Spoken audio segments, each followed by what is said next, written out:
back up the cul-de-sac. Come on, do your worst. You've quit your job again, and your train of thought. If you could do it all again, a little fairy dust, 1,000 tiny birds singing. If you must, you must. Please let me know when you've had enough of the white light, of the dawn chorus. If you could do it all again, you don't know how much. Pronto, pronto, mash you out. Come on, chop, chop.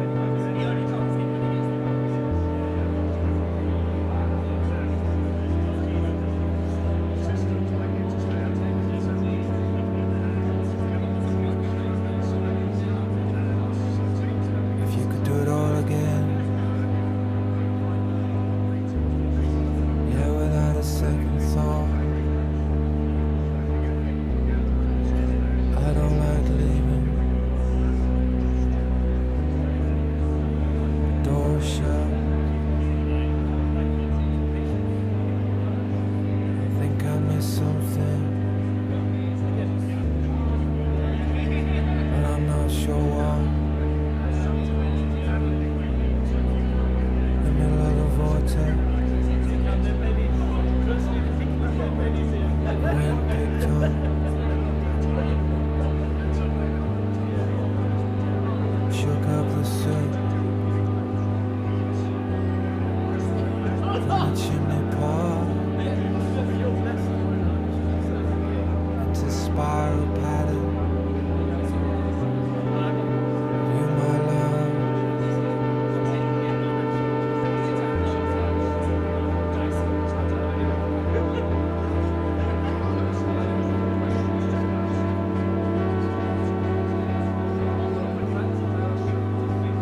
you take a little piece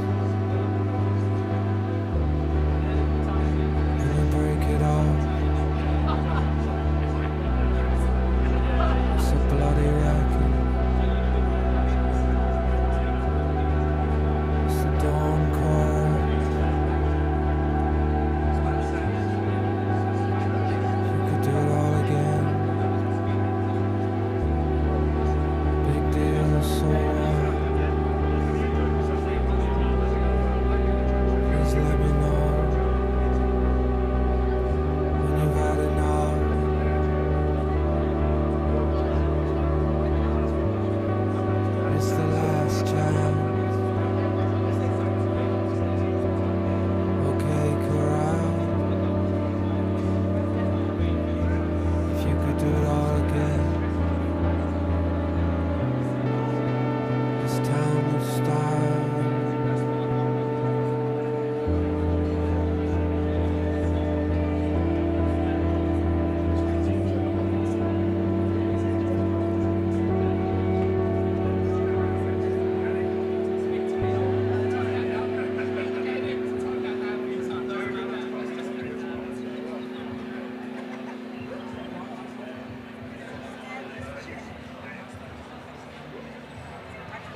Hello.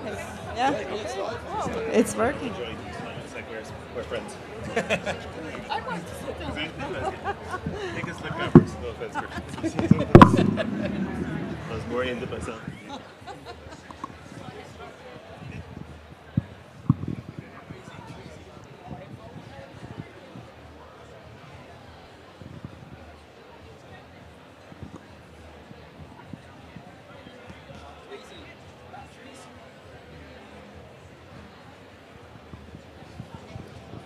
Hello.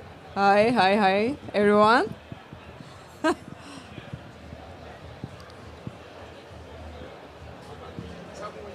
Okay, I'm ready. We can start.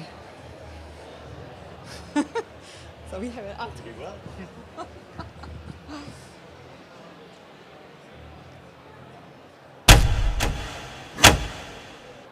This is our AI video that has been produced by the AI for our aligners. So enjoy watching it, and then I will talk later on.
So we just recently launched Clarity Aligners, and now we are also launching 3M Precision Grip Attachments. If you didn't see it yet, if you didn't try it yet, tomorrow in our booth you can have a hands-on workshop. If you want to have more info, our sales reps can also introduce you some details. And we have some also AI songs, all are about the Clarity Aligners. And I was waiting also Robbie. And before they are starting to the talk show, we can maybe have a kind of light icebreaker AI song now. And the lyrics are about all the things related to Clarity Aligners that we have. And you can use the Spotify list Clarity. It's a public playlist that you can enjoy anytime when you are treating your patients. It's all about Clarity Aligners. Clarity aligners for the future, let's combine.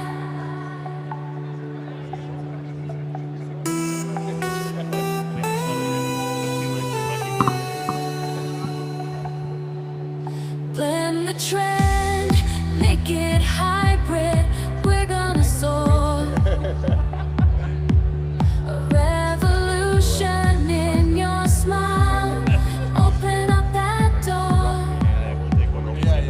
We're gonna explore Clarity Aligners, transforming forevermore. Clarity Aligners, transforming forevermore. Clarity Aligners, taking us to new heights, straighten your teeth in style, make it The ones outside, could you please come in? change, it's the hardest in life. Clarity Aligners, shining so bright, shining so bright. So one just last announcement. We have also a very active Instagram account called Solventum Orthodontics EMEA. And I think you can see the QR code here if you can scan. We are having all the announcements about our events there. All the AI song and the video that is related to the new Clarity Precision Grip attachments. And we are just waiting our moderator now.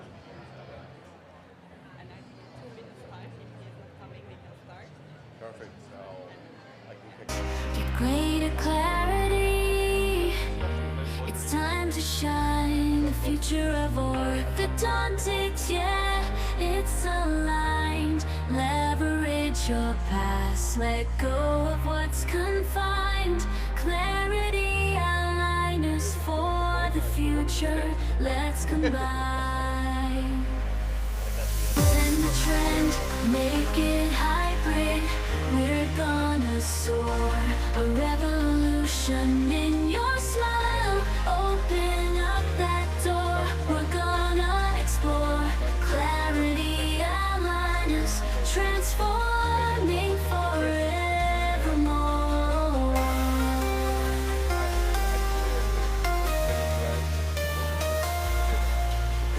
Clarity aligners, transforming forevermore.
Okay, we are now going to start our talk show.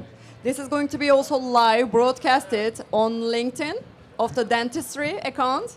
And our master of ceremony is here. Otherwise, I will be the master of ceremony in 5 minutes. So your colleagues, if they are not here, they can just watch it from the Dentistry UK LinkedIn account, this show, and enjoy your talk show about Clarity aligners. Thanks. Great, thank you. My apologies for the slight late arrival. There's been an AGM going on, so thank you for your patience. Welcome to the Solventum Clarity Talk Show, Push or Pull. My name is Simon Littlewood. You're joining an Englishman, an Irishman, a Scotsman, and an American here tonight. Sounds like a joke. It's not a joke. This is hopefully going to be an entertaining but useful session. Just to let you know, of course, we're in the Solventum Theatre here. I'm sure you all know, but Solventum was in a previous life 3M Unitech. It's like the new sexed up, better version of 3M Unitech. You'll hear Solventum a lot. I understand the staff are now called Solvers to fit in with the Solventum name. So just let me introduce who we've got with us today. So we have, I don't think he needs any introduction, but this is Robbie Lawson. He's a very well-known specialist practitioner from Edinburgh, running a mixed practice, NHS and private. Many of you will know him actually from being a trainer and a teacher about lingual orthodontics, and I know we're going to talk a little bit about that in the future. I asked everybody for a little unknown fact about each of them, and Robbie tells me that he's a very good windsurfer, a great sailor, although he nearly died off Donegal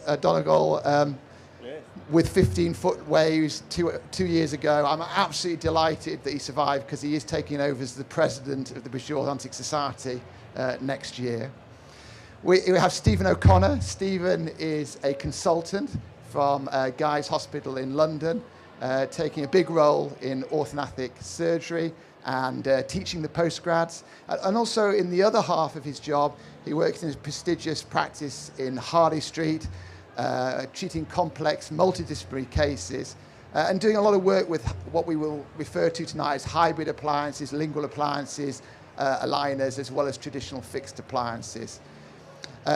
Stephen's little secret was that he's actually a parachuter. He's got a license for being a parachutist. So it sounds like we've got a load of nutters on the panel tonight. And adding a bit of American glamour to the evening, we have Christian Groth, shipped all the way over from Detroit, Michigan. Christian, you're very welcome. Thank you very much for coming along. Christian's going to give us a very interesting angle tonight, because Christian's probably a little bit further down the line with some of the technology that's been introduced in the UK, but he's been testing and using for a little bit longer in the United States. Christian is a marathon runner, is that right? Done 4 marathons already. And the little known fact about him is that about 10 years ago, he thought 3D printing might be something for the future and set up a little orthodontic lab. Well, that orthodontic lab 10 years later is now one of the biggest and most successful independent labs in the country. So if you need a drink tonight, you know where to go to get that sponsorship. So this is our panel for tonight.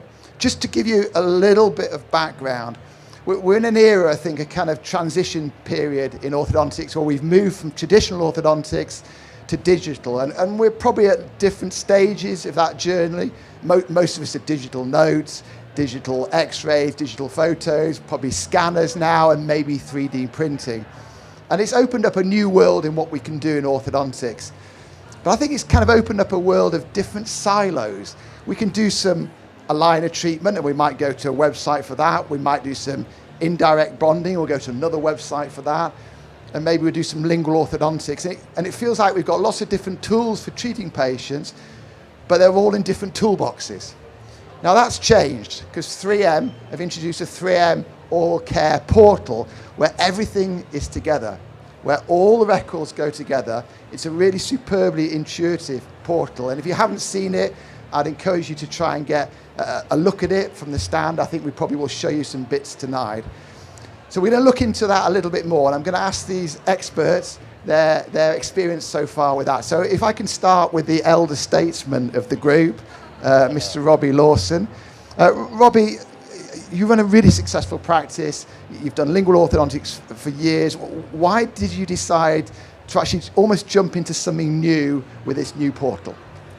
Well, I think we're at a strange time in orthodontics. There's an awful lot of companies and businesses out there, and I take my hat off to them in their innovation, but a lot of them are trying to make things simpler, easier, almost remove the orthodontist from it, whether it's the use of AI, whether it's lab-driven systems that give you all that you can do.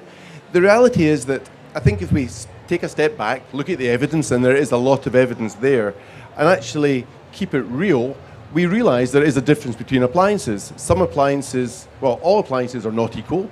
I'm as prone to using some plastic as the next orthodontist, but I do appreciate that it does have its limitations. It doesn't do the comprehensive, precise, efficient movements that I can always do with fixed appliances, whether it's labial or lingual.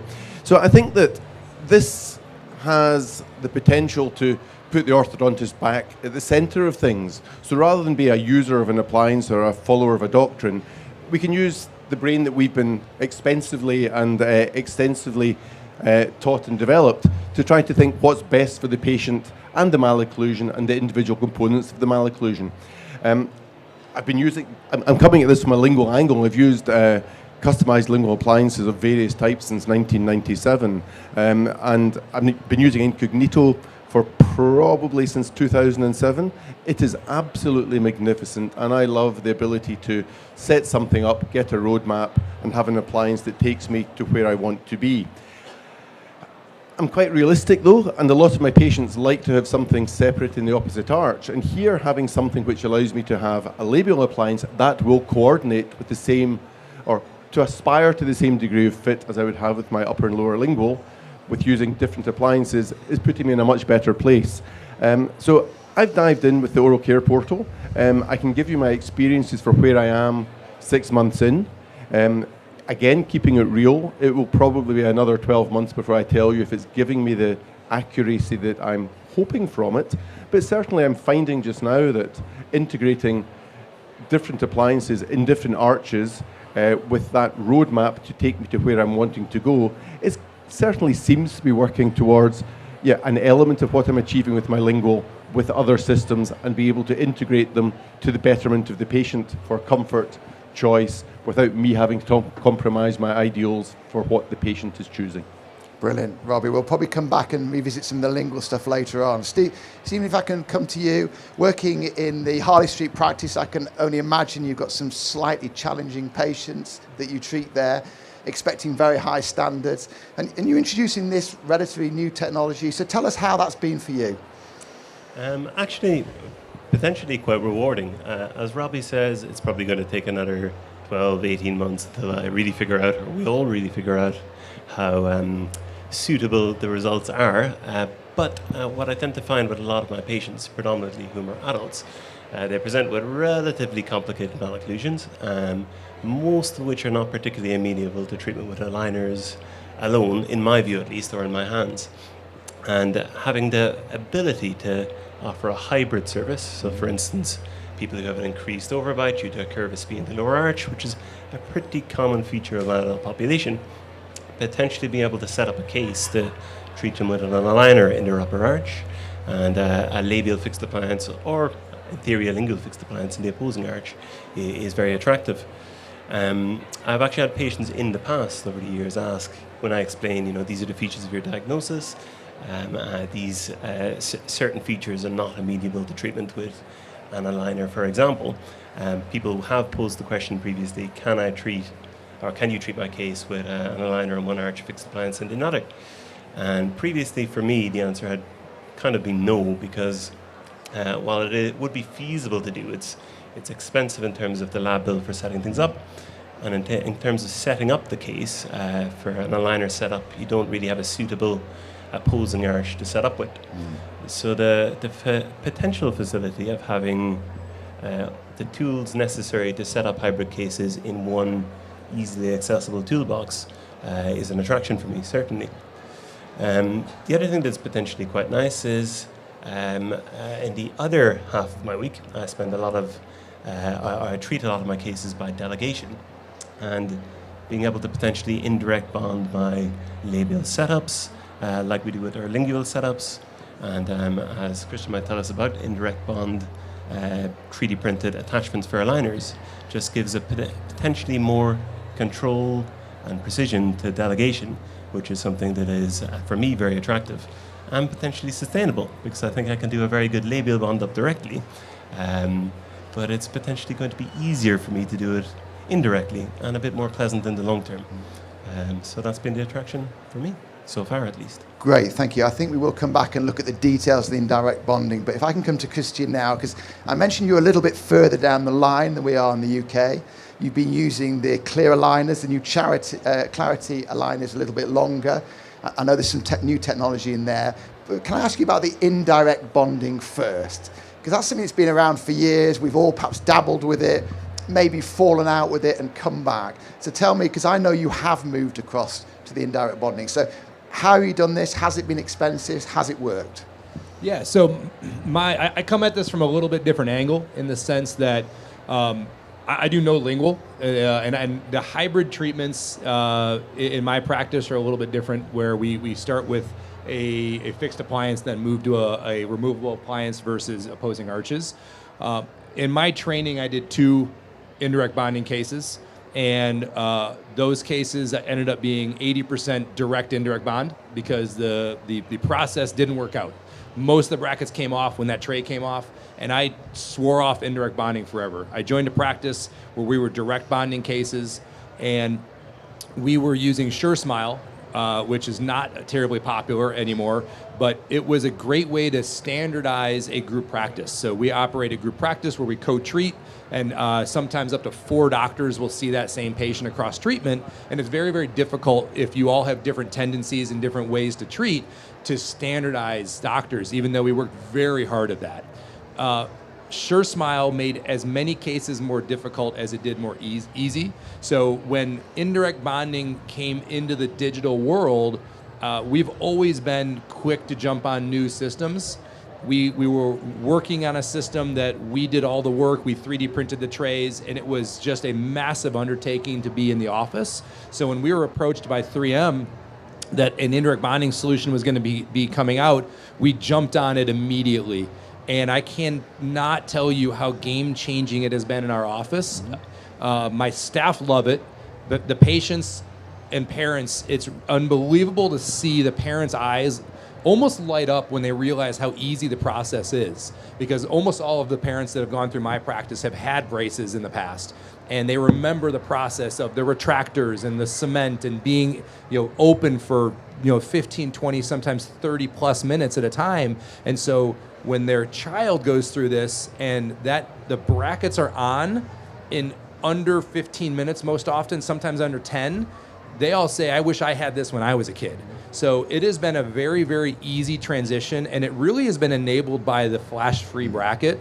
And we have tried other systems, and there's no other system that is, I just call it indirect bonding for dummies, because it is really simple. We wouldn't be doing it because we are a relatively high volume office if it's not an easy system and it's not something that I can delegate to my team. And I think that's a difference between US and maybe UK orthodontics in a lot of ways, is I can have my team be bonding these patients, and it'll freeze me up to do everything else in the office.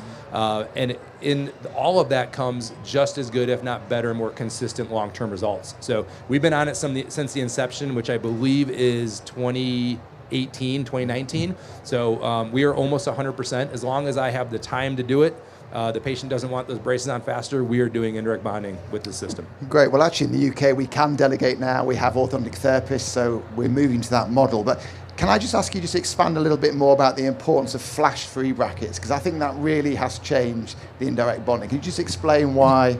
Yeah, it really, when you look at indirect bonding and you look at the research on indirect bonding, it really hasn't gotten us any further along. All the research on analog indirect bonding has really shown that it's not any faster, it's not any better finishes. The debond rate is the same, treatment time is the same, but the biggest thing is that when you do a traditional indirect bonding, you have to spend time after that to clean up the flash because you are guessing how much cement that needs to be on there. You don't want to underfill it because the bracket's not going to stick, so you tend to overfill it a little bit, and then you spend 5, 10, 15 minutes removing the flash and completely negating all of the efficiencies that you have gained by doing indirect bonding. So with the flash free, it is literally flash free. You know, we have scans where we have scanned the patient immediately after bonding, and you see a little bit of primer flash, you know, but you don't see any flash of composite.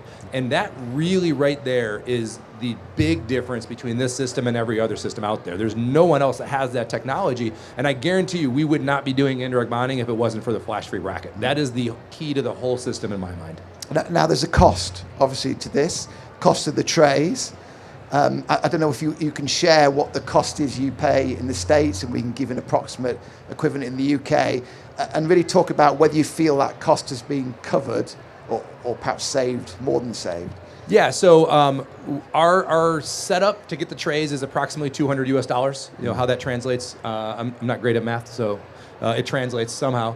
And then there's the bracket cost is an additional, but that's a common across all. So for us, we track all of our finishes. So we have a spreadsheet, and I know on average how many visits it takes me to treat out a direct case versus an indirect case. And we are on average almost 4 visits fewer with our indirect bonding cases, and about 3.5 months fewer as well. So in my mind, when you look at what we would call the value per visit, which is our lab fees, our treatment fee minus our lab fees divided by the number of visits, we are saving far more by introducing a $200 lab fee and becoming more efficient than doing it direct and maybe having a little bit less on the expense side. So for us, it absolutely makes sense because in the grand scheme, that $200 is saved by our efficiency that we've gained throughout that process. Great. Robbie, can I bring you in there as someone who might be using this, not just in private, but NHS patients? Yeah, I've got a very mixed practice. About half my income's NHS, half is private. I've got a team of 4 therapists, and I have certain therapist sessions when I'm working with them. And yeah, I love my therapists dearly, but they're starting to get quite frustrated with my pedanticism because I'm going past them, they're about to tie the wire in, I'm saying, just another little reposition there, I think.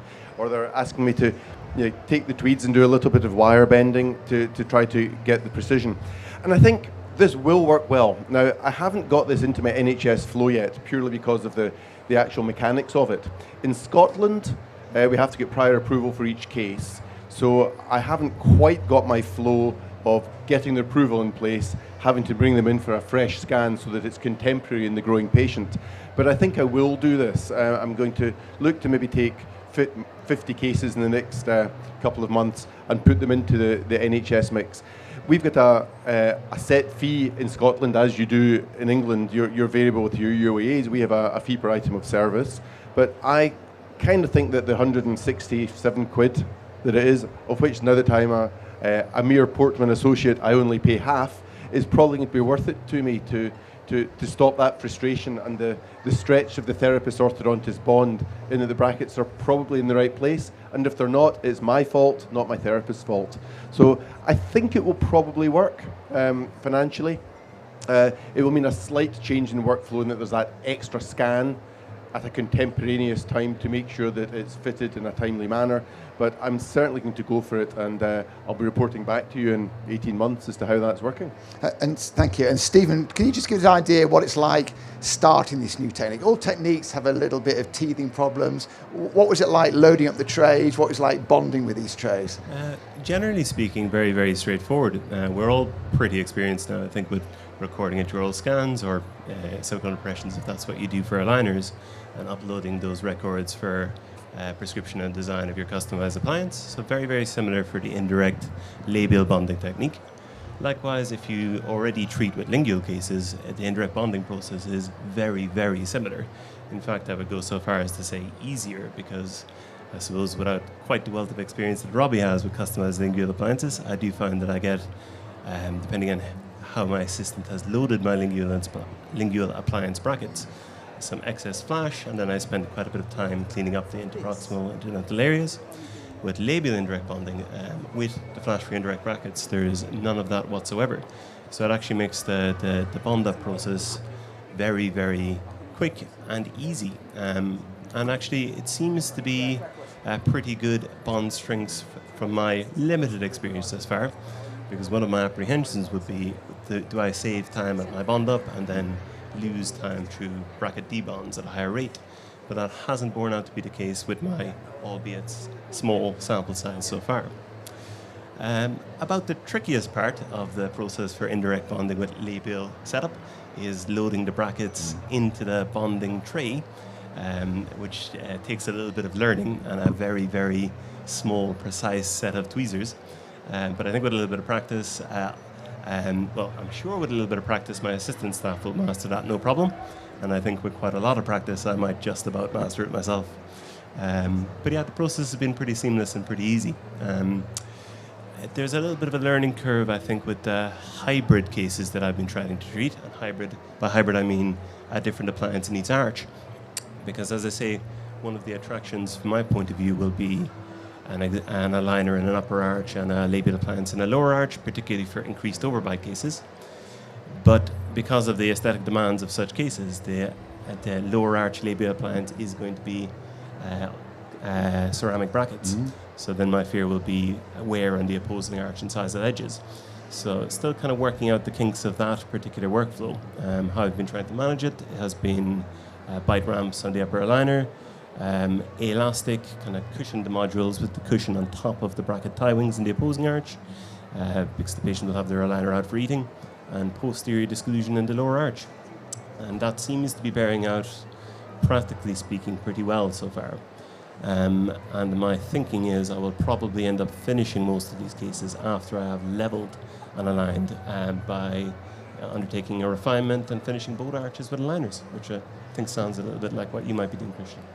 Yeah, Christian. Yeah, I think it's going to be interesting to see. I think everyone will agree that deep bite correction in aligners has never been easy. And I think we could even go to say deep bite correction in aligners is not as good as with fixed appliances. I believe now that with the Clarity aligner system, with the Force and the Flex plastics, we have a system that is going to show to be significantly more efficient at that. I treat a lot of deep bite cases, aligners only, and they open up beautifully with proper staging, proper attachment design.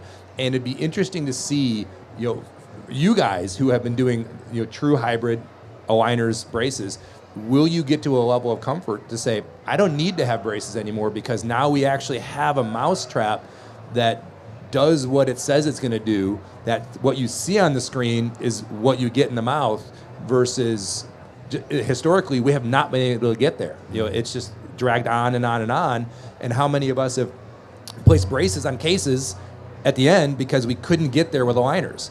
I'm not seeing that with the Clarity aligner system with the vast majority of my patients. So it'll be very interesting over the next few years for you guys. Great, Christian, you've segued very nicely into the Clarity aligners. I know a lot of people here today will be interested in this particular part of it.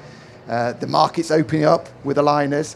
We're all looking for a company we can trust and work with. And so I think let's move on to the Clarity aligners itself and how it might differ. So for those who are not familiar, can you just explain about the two materials again, Christian, that we're working with here? We've got a Force and a Flex, and how you use it. Yeah, so there are the two materials, Force and Flex. It's actually the same material, just different thicknesses now. A couple years ago, they were two different plastics, but now they are the same plastic at a different thickness. So therefore, you have different material properties with those plastics. And the idea is that now we can treat aligner patients in a manner that we treat fixed patients. If anyone came to us and said, hey, what wire do you want to treat with your braces patients? You get one. We would laugh and say that's crazy. Until now, that's what we've been doing with aligners. We've had one plastic and make it work. So now you have multiple plastics that can be used to fit that malocclusion, whether you're starting in Force and moving to Flex, starting in Flex and moving to Force, or interchanging between.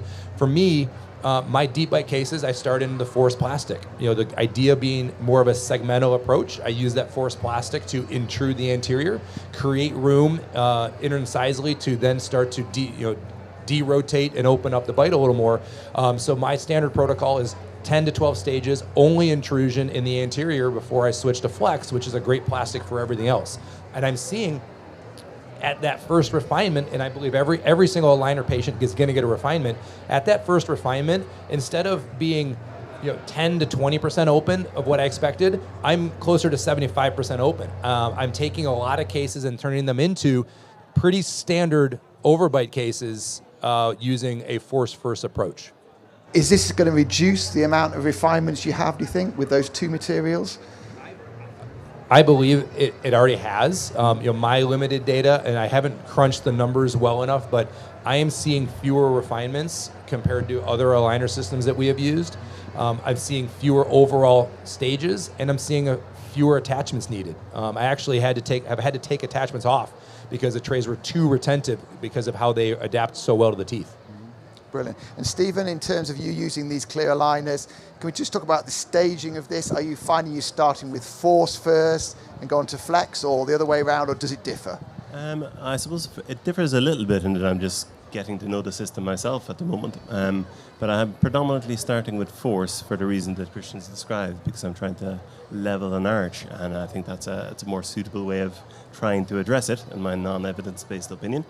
But I also would echo what you say about the attachments. I've had a few patients who, even when they've got used to wearing their aligners, still find it quite difficult to place and remove their attachments.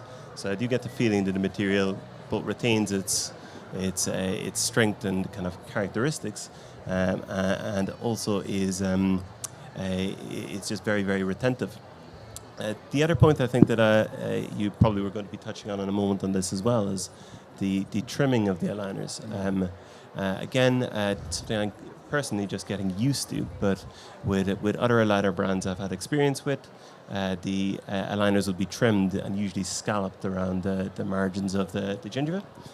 Whereas with Clarity, Flex and Force, we have the option of trimming in a straight line, so incorporating some of the gingiva and some of the undercuts of the gingiva and some of the soft tissues and alveolar process.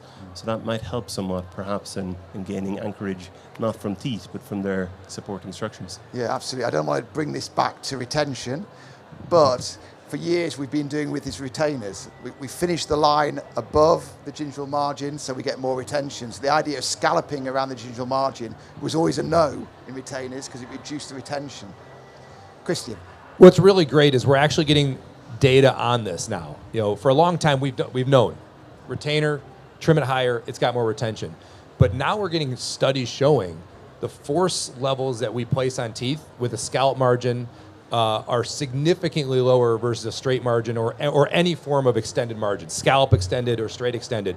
And it's great to be having science confirm what we know, and what we've all seen. If we're using Clarity aligners, we are seeing more efficient movements that have always struggled with aligners, and I really believe it's because the trim line is a big part of it. Brilliant. Just before, I'm aware people might have some questions, so I'm going to open up to the floor in a moment. But just one more thing I'd like you to talk about, which is the precision grip and this new attachment approach. And Christian, I know you've been using this. Yeah, so this is, when you look at aligners, this is probably, in my mind, and I'm about a 50% aligner practice, so I do a fair amount of aligners. I think this is going to be one of these moments that we look back and we say, I don't know how we ever did it before this. The precision grip attachments are a 3D printed, fully cured attachment. They come in the transfer tray, and it is the equivalent of indirect bonding with fixed appliances for attachments. The bonding process is extraordinarily easy. You'd prep the tooth like you normally would for a bracket. You put some unfilled resin, some primer on that attachment, place it in the mouth, cure it, and then it comes off.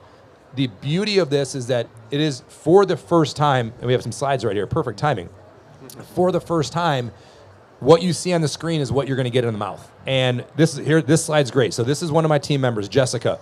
We placed a grip attachment on the premolar. I intentionally did not place the grip attachment on the molar because I wanted to see what it looked like in the same arch, same day, same patient, same team member. And you could see the difference, advanced obviously, the difference between a traditional attachment and a grip attachment is absolutely incredible. And I think that this is going to really improve our treatment mechanics. when you look at traditional attachments and how they're placed, they are not accurate. They're not accurate in shape. They're not accurate in position on the teeth. And because of that, that aligner is not pushing where we think it's pushing. So I always wonder now, how much of the case that they don't go the way we expect, how much is that due to improper attachment placement and position? It may look good, but if it's in a different position on that tooth vertically, you could take an attachment that's meant to extrude, and it's actually intruding because the pushing surface is in a different spot based on where it was placed. So this is, I really, really believe we're going to look back and say this was the game-changing moment in aligners, and it's probably the first time since aligners came out that we have a really big innovation. Great, thank you. Now, I'm aware this is a party night. We're here to drink, not just talk orthodontics. So I'm going to suggest that we sort of pause here, but I'd like to open it up to the floor. Any questions for our expert speakers? Dan. Do the attachments stay on? Yeah, so that is a great question. So we have we've had a couple come off. The rate of debond has not been any different than traditional attachments. So I have 8 cases. So this is one of these things, like they were saying, it's going to be a while till we truly know. I have not seen the wear. They hold their shape really well, and the only ones that have come off were not majorly important attachments. So is that something that's going to be a problem over the long term? I wish I could say yes or no. I want to say no, but I don't know yet. Great, yeah, Paul. Have we got scope for hybrid? So in a lot of my case, I'll do a lot of aligners, I'll do a lot of fix, but I'll cut the aligners out. So have we got scope for bonding? So a K9 that's rotated is going to be pairing with an aligner. So I might want to put 3 or 4 brackets on, but I want to then do aligners around the rest of the teeth. Have we got scope for that? Yes, this is something that's been looked at. It's constantly developing. They're doing little working groups with European doctors coming from various spots, and they're all putting in our wish lists. Yeah, I want a click button that takes me to incognito TMP. I want to modify the arch forms with a stroke of a button. And one of the things that they're looking at, which the lovely American team are working on, is just that, where we have aligners which are cut away and indirect bonding of the brackets to work completely in line with it. So the movements which the research says just ain't going to go, they're going to be 30%ers, not 80%ers. You don't mess around, you get the brackets on and you guide it with the aligners. So that's in the process just now. It sounds like a yes, Paul. It's a very sensible question, is it? Because we all do that. Fiddle around in little areas. And then off we go again, so yeah. Great, thank you. Susie. Hiya. With the indirect bonding of the attachments, I'm really struggling with the microphone. I don't know. Do you etch first, or can you use self-etching primer? I'm sorry, the last part? Well, do you etch first, or Yes. do you use self-etching primer? Yeah, so the protocol as it stands is a short etch, a 15-second etch, and then self-etching primer on top of that. So it's essentially it's a double etch, but the idea of that 15-second etch is a pellicle removal. It's not truly etching into the tubules. That's the self-etching primer is the actual etch. So quick etch, self-etching primer only on the attachment, onto the tooth. Thank you, Susie. Any other questions? If there aren't any more questions, I know these 3 are very happy to answer any questions, but can I just finish by saying thank you to Saventum for sponsoring the event, and thank you to our expert speakers. Thank you very much.